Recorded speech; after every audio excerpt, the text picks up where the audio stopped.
Welcome to मनपराज academy. आज का हमारा टॉपिक है विटामिन। विटामिन मतलब एक ऑर्गेनिक कंपोनेंट्स है जो कि हमारे शरीर के लिए बहुत ही आवश्यक है, मतलब एसेंशियल है। और ये डाइट के माध्यम से हम लोग लेते हैं।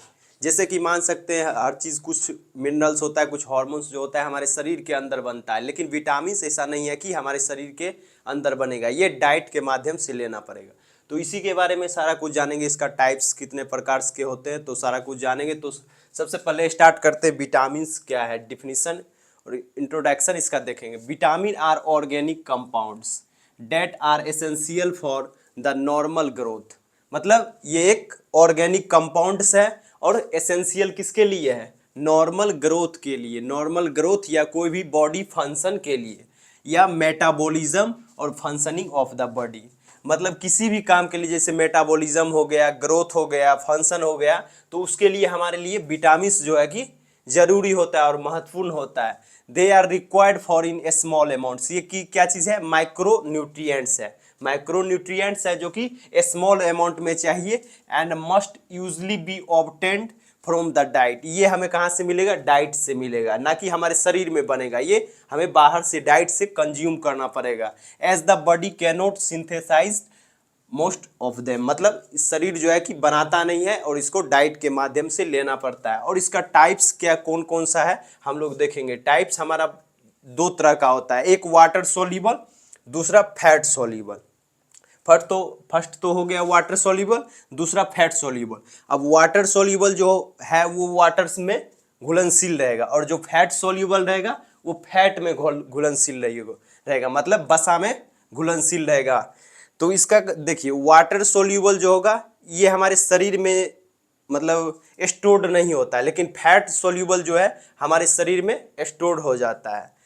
वाटर सोल्यूबल जैसे कि अब डेली अमाउंट में ले रहे हैं और फिर ये ज़्यादा हुआ शरीर से तो निकलते जाएगा, लेकिन फैट सोल्यूबल जो है कि स्टोर्ड हो जाता है, हमारे बॉडी में स्टोर्ड हो जाता है। अब समझ सकते हैं वाटर सोल्यूबल में हमारा आता है विटामिन बी और विटामिन सी। याद रखने के लिए, बी से बोफेलो, सी से काव, मतलब भैंस और गाय। तो भैंस और गाय पानी में जा सकता है तो मतलब वाटर सोल्यूबल, बी और सी वाटर सोल्यूबल। बी उसके बाद जो बाद बाकी बचा कीड़ा मकोड़ा, वो हो गया हमारा फैट सोल्यूबल। जैसे कि ए से एंट ही ले लीजिए, अब डी से डक या डायनासोरस नहीं ले लीजिएगा, ये भी पानी में चला जाएगा। ई से एलिफेंट, ये भी पानी में चले, ऐसा नहीं लेना है। सिर्फ याद रखना, बी से बोफेलो, सी से काव, ये दोनों पानी में जाएगा, मतलब वाटर सोल्यूबल। अब बाकी बता, जो कीड़ा मकोड़ा है वो चला जाएगा फैट सोल्यूबल में। तो ये दो याद रखना है बस, उसके बाद ऑटोमेटिक याद रहेगा। फैट सोल्यूबल जो होता है हमारा ADE होता है, और हमारा वाटर सोल्यूबल बी और सी होता है। तो ये इतना याद रखिएगा। और विटामिन बी कॉम्प्लेक्स जो हमारा होता है, ये हमारा B1 से B12 तक होता है, और बीच में 8 नहीं रहता है। तो कंटिन्यू नहीं करना, 1 2 3 4 5 6 ऐसे नहीं करना है।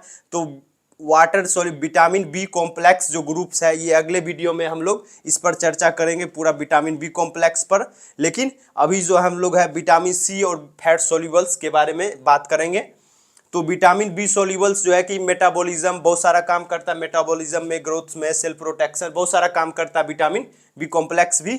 तो ये भी बहुत ज़रूरी है और इसको पढ़ना। देखिए, विटामिन बी का जो साइंटिफिक नेम है थायमीन है, और विटामिन बी का राइबोफ्लाविन, और B3 का नियासिन, और B5 का पेंटाथोनिक एसिड, B6 का पैराडॉक्सिन, और B7 का बायोटिन, B9 का फॉलिक एसिड, और B12 का कोबलामिन।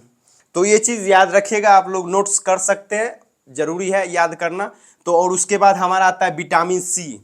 विटामिन सी को एजोर्बिक एसिड भी कहते हैं।